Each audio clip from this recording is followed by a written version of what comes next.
এই পর্যায়ে একটু যুক্ত করে নেব গোলাম মুর্তজা, ওয়াশিংটনে বাংলাদেশ দূতাবাসের প্রেস মিনিস্টার।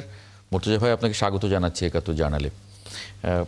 যুক্তরাষ্ট্রে ভ্রমণ নিষেধাজ্ঞার পরিধি বাড়ছে, তালিকায় থাকতে পারে 30টিরও বেশি দেশ। কোনো ধারণা কি পাওয়া গেছে, মানে কোনো এটা নিয়ে একটু বিস্তারিত যদি আমাদের বলেন। না, ধারণা বলতে আসলে কি জানা, কি বোঝাচ্ছেন, কি জানতে চাচ্ছেন একটু পরিষ্কার মানে আমি করবেন? জানতে চাইছি আসলে যে বাংলাদেশিদের বা বাংলাদেশের কোনো ধরনের শঙ্কা আছে কিনা, বিশেষ করে তো বাংলাদেশিরা অনেক উদ্বেগে আছেন। জি, ধন্যবাদ আপনাকে। প্রথমত কথা বাংলাদেশিদের শঙ্কা আছে এরকম কোন পরিস্থিতি যুক্তরাষ্ট্রে বিরাজ করছে না এই কেন্দ্রিক কাজে। আর এর বাইরে যে কথাটা বলা দরকার সেটি হচ্ছে ট্রাম্প প্রশাসন বা রিপাবলিকানদের যে সরকার, ট্রাম্প প্রশাসন, এই ট্রাম্প প্রশাসন মার্কিন যুক্তরাষ্ট্রের অন্য যে কোনো সরকারের চেয়ে তাদের কাজের ধরন, গতি, প্রকৃতি একটু আলাদা। এমনকি ডেমোক্র্যাটদের চেয়েও তো আলাদা বটেই, এমনকি পূর্বের রিপাবলিকান গভর্নমেন্ট যারা ছিলেন বিভিন্ন সময়ের, তাদের চেয়েও বর্তমানে ট্রাম্প প্রশাসনের কাজের ধরন অনেক আলাদা। সেই কারণে আগের থেকে কোনো কিছু প্রেডিক্ট করা খুবই কঠিন এবং সেটা সম্ভব নয় যে সুনির্দিষ্ট করে বলে দেয়া এইটা ঘটবে, এটা ঘটবে না। তবে বাংলাদেশের মানুষের ভেতরের যে শঙ্কার কথা বললেন, আগের 19টি দেশ, 12টি দেশের চূড়ান্তভাবে নিষেধাজ্ঞা এবং আরো 7টি দেশের মানে আংশিক নিষেধাজ্ঞা, এবং ফক্স নিউজের সঙ্গে সাক্ষাৎকারে ট্রাম্প প্রশাসনের একজন গুরুত্বপূর্ণ মানুষ যখন বললেন যে এটা 30 হতে পারে বা 30-এর বেশি হতে পারে, তখন স্বাভাবিকভাবেই একটা শঙ্কা সারা পৃথিবীর বহু দেশের মধ্যেই ছড়িয়েছে। বাংলাদেশিদের কথা যেটা বললেন সেটা আমাদের কনসার্নে আছে, আমরা যে এটা নিয়ে নাই বিষয়টি তা নয়। কিন্তু এখানে যে বিষয়টি পর্যালোচনা করতে হবে, ধরেন এই যে 19টি দেশের নাম আসলো, এই 19টি দেশের নাম তাৎক্ষণিকভাবে এখন সামনে আসলো বড় করে, সেটা হচ্ছে 2 জন ন্যাশনাল গার্ড সদস্যকে ওয়াশিংটন ডিসিতে গুলি করে হত্যার পরিপ্রেক্ষিতে আফগানদের নামের সঙ্গে জড়ালো এবং তার পরিপ্রেক্ষিতে 19টি দেশের নামটা বড় করে সামনে আসলো। যদিও এই 19টি দেশের তালিকাটি করা হয়েছে, এই তালিকায় স্বাক্ষর করেছেন প্রেসিডেন্ট ট্রাম্প জুনের 4 তারিখে, এটা এই ঘটনার পরিপ্রেক্ষিতে নয়। এখন যে আরো কিছু দেশের কথা ভাবা হচ্ছে, এইখানে সাধারণত যে ক্রাইটেরিয়াগুলো সামনে এনে পর্যালোচনা করা হয় বা সিদ্ধান্ত নেওয়া হয়, তার মধ্যে মোটা দাগে বলতে গেলে সেই দেশের স্থানীয় রাজনীতি, গণতন্ত্র এবং মার্কিন যুক্তরাষ্ট্রে যে সমস্ত দেশের নাগরিকেরা আছেন, আরো সরাসরি বললে যে সমস্ত নাগরিকেরা বৈধ কাগজপত্র ছাড়া এখানে বসবাস করছে।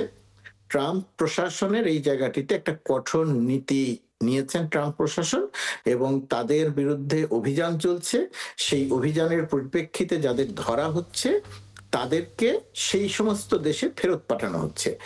এই যে তালিকাটি করার ক্ষেত্রে এটাও একটা গুরুত্বপূর্ণ ক্রাইটেরিয়া হিসেবে বিবেচিত হচ্ছে। বিষয়টি হচ্ছে এরকম যে সমস্ত দেশের নাগরিকরা প্রথমত কথা বৈধ কাগজপত্রহীন যারা আছে তাদেরকে অভিযান চালিয়ে ধরা হচ্ছে, শনাক্ত করা হচ্ছে, আইস ধরছে। ধরার পরে যেটা হয় যে যুক্তরাষ্ট্র প্রশাসনের নিশ্চিত হতে হয় যে ওই মানুষটি আসলে ঠিক কোন দেশে।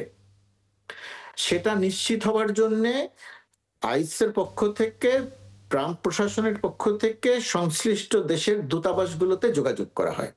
তারা প্রথমে তাদের কাছে যদি কোনো তথ্য থাকে যে এই মানুষটি বাংলাদেশের বা এই মানুষটি ভারতের, তার কাছে যদি বৈধ পাসপোর্ট থাকে তাহলে তাকে ফেরত পাঠানো সহজ হয়। তার কাছে যদি বৈধ পাসপোর্ট না থাকে, কাগজপত্র না থাকে, তখন তাহলে বাংলাদেশের বা সংশ্লিষ্ট দেশের দূতাবাসের সঙ্গে যোগাযোগ করা হয়।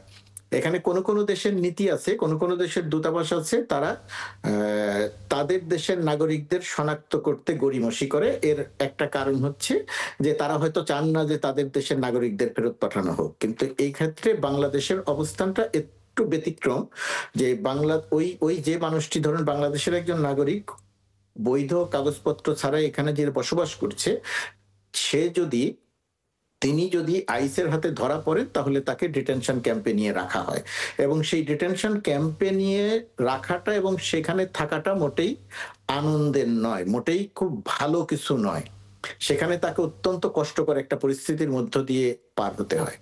আর একবার যিনি ধরা পড়ছেন তার আবার ছেড়ে দেওয়ার আর কোনো সম্ভাবনা নাই। বৈধভাবে এখানে তার থাকার আর কোনো সম্ভাবনা নাই। বাংলাদেশ দূতাবাস যত দ্রুত তাকে শনাক্ত করে দিবে যে হ্যাঁ, এই মানুষটি বাংলাদেশের একটা ট্রাভেল পাস ইস্যু করবে, তত দ্রুত তাকে ফেরত পাঠানো যাবে, তিনি দেশে চলে যেতে পারবেন। আর যদি দূতাবাসের পক্ষ থেকে ফেরত শনাক্ত করতে গড়িমসি করা হয়, তাহলে এই যে ৩০টি দেশের তালিকার কথা বলা হচ্ছে, ১৯টি দেশের তালিকার কথা বলা হচ্ছে, এটাও একটা ক্রাইটেরিয়া যে সেই সমস্ত দেশকে উচ্চ ঝুঁকিপূর্ণ রাখা। এই রাখার ক্ষেত্রে তাদের যুক্তি হচ্ছে, মার্কিন প্রশাসনের যুক্তি হচ্ছে, যে সমস্ত দেশের নাগরিকদের শনাক্ত করা যায় না, শনাক্ত করার ক্ষেত্রে সংশ্লিষ্ট দেশের সরকার বা দূতাবাস সহায়তা করে না, তাদেরকে যুক্তরাষ্ট্রে আসার সুযোগ দেওয়ার কোনো কারণ নাই বা সুযোগ দেয়া যাবে না।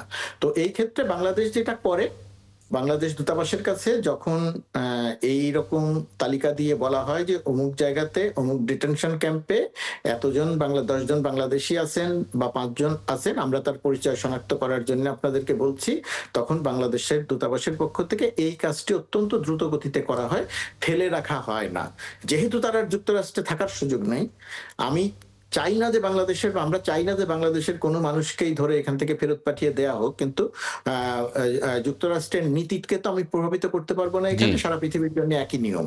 সেই ক্ষেত্রে এই সমস্ত কাজের ক্ষেত্রে বাংলাদেশ খুব দ্রুত করে, তার মানে বাংলাদেশ এই জায়গাটিতে একটা সুবিধাজনক অবস্থানে আছে। আরেকটি জায়গা যেটা গুরুত্বপূর্ণ, সেটি হচ্ছে যে দেশের রাজনীতি এবং গণতন্ত্র। তো বাংলাদেশ একটা দীর্ঘ সময় একটা গণতন্ত্রহীন অবস্থার মধ্যে ছিল। ৫ অগাস্টের পরে নানা রকমের সংকট আছে, আমাদের নানা জটিলতা আছে রাজনীতিতে, এটা আমরা কম বেশি সবাই জানি। সবকিছু অস্বীকার করা যাবে না যে কোনো কিছুই ঘটছে না, কিন্তু নানা কিছু ঘটছে। কিন্তু ট্রাম্প প্রশাসন এটা খুব পরিষ্কার করে জানে যে বর্তমান যে সরকার, ডক্টর ইউনূসের যে সরকার, সেই সরকার গণতন্ত্রে উত্তরণের পথে হাঁটছে। নানা প্রতিকূলতা আছে, কিন্তু তার নির্বাচন সে দিবে এবং বাংলাদেশ একটা সুষ্ঠু গ্রহণযোগ্য নির্বাচনের মধ্য দিয়ে গণতন্ত্র প্রতিষ্ঠিত হবে। এই জায়গাটিতে ট্রাম্প প্রশাসনের ভেতরে যারা আছেন, আমাদের যাদের সঙ্গে কথা হয়, যাদের সঙ্গে আমাদের প্রতিনিয়ত আলোচনা হয়, আমরা জানতে চাই, তারা আমাদের কাছে জানতে চান, তাদের কাছে এই মেসেজটিও খুব পরিষ্কার করে দেয়া গেছে এবং তারাও এই বিষয়টি জানে। অর্থাৎ যে সমস্ত ক্রাইটেরিয়া এই তালিকা করার ক্ষেত্রে গুরুত্বপূর্ণ হিসেবে বিবেচিত হয়, সেই সমস্ত জায়গাতে বাংলাদেশ তুলনামূলক বিচারে অনেক ভালো একটি অবস্থানে আছে। সেই কারণেই আমরা এই জায়গাটি নিয়ে শঙ্কিত নই। তবে একটা জিনিস যেটা বলা দরকার, সেটি হচ্ছে ৫ অগাস্টের পরে ভারতীয় গণমাধ্যম যে বাংলাদেশ বিষয়ক মিথ্যা প্রোপাগান্ডা ছড়িয়েছে এক নাগাড়ে, এবং সেই ছড়ানোটা এখনো পর্যন্ত অব্যাহত আছে। এই মার্কিন এই ভারতীয় মিডিয়ার প্রোপাগান্ডা দিয়ে এখানে যে ভারতীয়দের কমিউনিটি আছে, সেই কমিউনিটি ওই প্রোপাগান্ডা, মিডিয়ার প্রোপাগান্ডাকে সামনে এনে মার্কিন প্রশাসনের কোনো কোনো জায়গাতে যে বাংলাদেশে সংখ্যালঘু নির্যাতন হচ্ছে, বাংলাদেশে জঙ্গিবাদের উত্থান ঘটেছে, বাংলাদেশে ইসলামিস্টদের উত্থান ঘটেছে, এটা একটা প্রোপাগান্ডা চালানোর চেষ্টা করেছে। প্রথম অবস্থাতে তারা এই প্রোপাগান্ডাটা অনেক জোরদারভাবে করেছে। তারপরে গিয়ে যখন বাংলাদেশের পক্ষ থেকে আমরা সঠিক তথ্যটা সংশ্লিষ্ট জায়গাগুলোতে দিয়েছি, আমরা তথ্য প্রমাণ দিয়ে দিয়েছি, আমরা মার্কিন প্রশাসন, মার্কিনের যে মেইন স্ট্রিমের গণমাধ্যম আছে, তাদের সঙ্গে আমরা কথা বলেছি, আমরা তাদেরকে বলেছি তোমরা যে কেউ যে কোনো সময়ে তোমরা বাংলাদেশে যেতে পারো। ভিসা চাইবা, আগে ভিসা চাইলে ৩ মাস থেকে ৬ মাস সময় নিত, আমরা এখানে এখন দিনে দিনে ভিসা দিয়ে দেই। সাংবাদিকরা যদি ভিসা চায়, দিনে দিনে ভিসা দিয়ে দেই, তাদের যাওয়ার সুযোগ তৈরি করে দেওয়া হচ্ছে, তোমরা গিয়ে দেখতে পারো। আর আমরা সঠিক তথ্যটা তাদের কাছে দেওয়ার চেষ্টা করেছি। সেই কারণে এই ভারতীয় গণমাধ্যমের এই প্রোপাগান্ডাটা একটা পর্যায়ে এসে স্থিমিত হয়ে যায়। স্থিমিত হওয়ার অন্যতম একটা কারণ হচ্ছে যেহেতু ডক্টর ইউনূসের একটা ব্যক্তিগত ইমেজ আছে, ব্যক্তিগত পরিচিতি আছে, ব্যক্তিগতভাবে তার একটা যোগাযোগ আছে, সেই জায়গাটিতে ডক্টর ইউনূস জঙ্গি, ডক্টর ইউনূস সন্ত্রাসী কার্যক্রম পরিচালনা করছেন, ডক্টর ইউনূস সংখ্যালঘুদের নির্যাতন করছেন, এটা মার্কিন প্রশাসনকে বিশ্বাস করানো যায়নি, ওইটা একটা ধাক্কা খেয়েছে। আর আমরা তথ্য প্রমাণ দিয়েছি, সঠিক তথ্য দিয়েছি। এই সমস্ত কারণে বাংলাদেশের সঙ্গে বর্তমান ট্রাম্প প্রশাসনের তুলনামূলকভাবে অত্যন্ত হৃদ্যতাপূর্ণ সম্পর্ক বিরাজ করছে। তার প্রমাণ আপনি দেখবেন যে ট্রাম্প শুল্ক, যেটা শুল্কের ক্ষেত্রে বাংলাদেশ বেশ ভালো সুবিধা পেয়েছে, যেটা ভারত সহ পৃথিবীর বহু দেশ পায়নি। অর্থাৎ সবকিছু মিলিয়ে আমরা ওইভাবে অতটা শঙ্কায় নেই যে বাংলাদেশ এই জায়গাটিতে কোনো বিপদে পড়বে। শামসুল আলম লিটন কোনো মন্তব্য করবেন, আর যদি প্রশ্ন থাকে সেটাও। আসলে উনি যেটা বলছিলেন ঠিকই আছে। এই লিস্টটা তো আজকে এই ঘটনার প্রেক্ষিতে না আর কি, এই লিস্টটা নিয়ে অনেক কথা হচ্ছে এবং ওখানকার রাইট গ্রুপগুলো এটা নিয়ে অলরেডি কোশ্চেন তুলেছে, এবং ট্রাম্প প্রশাসন এর আগের আমলে এবং এই আমলে যা যা করতে চেয়েছে সব যে করতে পেরেছে তা না। সুতরাং এটা নিয়ে আরও অনেক কথা হবে। এখন যে 30টি না 19টি দেশের, একটা হচ্ছে যে ফুল স্যাংশন, আরেকটা হচ্ছে হাফ স্যাংশন অথবা লিমিটেড ক্যাটাগরিজে আর কি। তো সেই ক্ষেত্রে এখানে 42টি দেশের কথাবার্তা বলা হচ্ছে। হ্যাঁ, প্রেস মিনিস্টার যেটা বলেছেন বাংলাদেশের অনেক ক্ষেত্রে অবস্থান ভালো আছে, ঠিক আছে, কিন্তু সমস্যা হচ্ছে যে বাংলাদেশের রাজনীতিকরা এবং অনেক যারা স্টেক হোল্ডার খুবই ইম্পর্ট্যান্ট, শুধুমাত্র সরকার না, সরকারের বাইরে স্টেক হোল্ডারদের অনেক আচার আচরণ কার্যক্রম কিন্তু ইম্পর্ট্যান্ট। আমি যদিও এর সঙ্গে ডাইরেক্ট লিঙ্ক না, আমি সিকিউরিটি কনসার্ন, এই ওয়ার্ডটা কিন্তু এত এত এত আনলিমিটেড যে সিকিউরিটি কনসার্নের নামে অনেক কিছুই করা যায়, এবং হোমল্যান্ড সিকিউরিটি অনেক ধরনের সিকিউরিটি কনসার্ন অনেক ব্রিটিশ নাগরিককে নিয়ে গেছে, এবং পরবর্তীতে গুয়ান্তানামো থেকে কি হয়েছে না হয়েছে এগুলো আমরা সবাই জানি। এবং সেখানে গুয়ান্তানামো যেহেতু ইউএস মেইনল্যান্ডে না, তারা সে কারণে কম্পেনসেশনও দেয়নি, নাহলে মিলিয়ন হয়তো কম্পেনসেশন দিতে হতো ওই অত্যাচারের জন্য। অনেকগুলো ইউএসের দিক থেকেও লিগ্যাল অ্যান্ড হিউম্যান রাইটসের অনেকগুলো ডেভিয়েশন আছে, কিন্তু এক্ষেত্রে তো আর সিকিউরিটি কনসার্ন যখন আসে তখন আমাদের মতো দেশের মানুষদের অনেক ভাবনার ব্যাপার আছে। এখানে কেন আমি অন্য স্টেক হোল্ডারদের কথা বললাম সেটি হচ্ছে যে বলা নাই কওয়া নাই, গত কয়েক মাস আগে বাংলাদেশের একজন সিনিয়র পলিটিশিয়ান আফগানিস্তান চলে গেলেন। তো এখন কথাটা হচ্ছে যে আফগানিস্তান যে গেলেন, আফগানিস্তানে কি গণতন্ত্র আছে? আফগানিস্তানের সিনারিও অথবা সেখানে যে ঘটনাগুলো ঘটেছে, রক্তপাত হয়েছে, মানুষের উপর অনেক অত্যাচার হয়েছে, সৌদি আরবের একজন নাগরিক ওখানে গিয়ে তোরাবোরাতে গিয়ে কি করেছে, তার জন্য আফগান জনগণকে কেন রক্ত দিতে হবে? এই justification international human rights group, বিভিন্ন আদালত, আন্তর্জাতিক যে গ্রুপগুলো আছে তাদের মধ্যে অনেকভাবে, এবং ইউএসএকে এর প্রশ্নে জবাব দিতে হচ্ছে, এবং ওই যুদ্ধের কারণে কয়েক হাজার সোলজার যে বডিগুলো গিয়েছে সেটা কিন্তু তাদের পলিটিক্সে অনেক পরিবর্তন এনেছে। কিন্তু আমাদের মতো দেশ অনেক কিছু অ্যাফোর্ড করতে পারি না আমরা। আমাদের রাজনীতিকরা এক্ষেত্রে অনেক ক্ষেত্রে খুবই রিলাক্টেন্ট, যখন তখন যা তা বলেন, যা তা করেন। এই ব্যাপারে আমাদের একটা ন্যাশনাল রেসপন্সিবিলিটি থাকা উচিত, এবং আমার মনে হয় যেহেতু মোর্চা ভাই ওখানে আছেন, এই ব্যাপারগুলোতে নিয়ে সরকারকে এবং ইউনূস স্যার যথেষ্ট, উনি রাজনীতিকদেরকে কিন্তু অন্য ভাষায় কথা বলেন, হয়তো এই কথাটি উনি এইভাবে বলবেন না, আমি একজন সিটিজেন হিসাবে বললাম, কিন্তু এগুলো খুব ইম্প্যাক্ট করে। উনি যেহেতু ওয়াশিংটনে আছে, এই ব্যাপারে একটু যদি কাইন্ডলি। মুর্তজা ভাই, আমার সময় শেষ, যদি একটু ছোট করে এক দেড় মিনিটে একটু বলেন। আমি এখানে আরেকটা জিনিস যোগ করি যে মার্কিন যুক্তরাষ্ট্রে যায় সমস্ত বাংলাদেশের মানুষ আছেন, সেই বাংলাদেশের মানুষের আসলে এখানে একটা বড় দায়িত্ব আছে। পৃথিবীর অন্যান্য দেশের রাজনীতি থাকে, কিন্তু তারা দেশের স্বার্থের পরিপন্থী কোনো কিছু করেন না।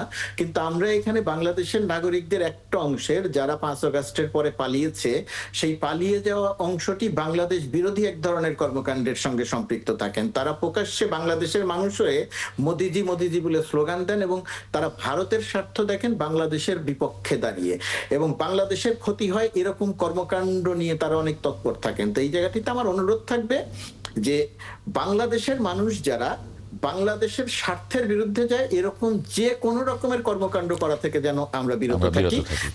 জি, এটাই আমার বলার। জি, অনেক ধন্যবাদ গোলাম মুর্তজা এবং শামসুল আলম লিটন, আপনাদের দুজনকে যুক্ত হওয়ার জন্য। Thank you.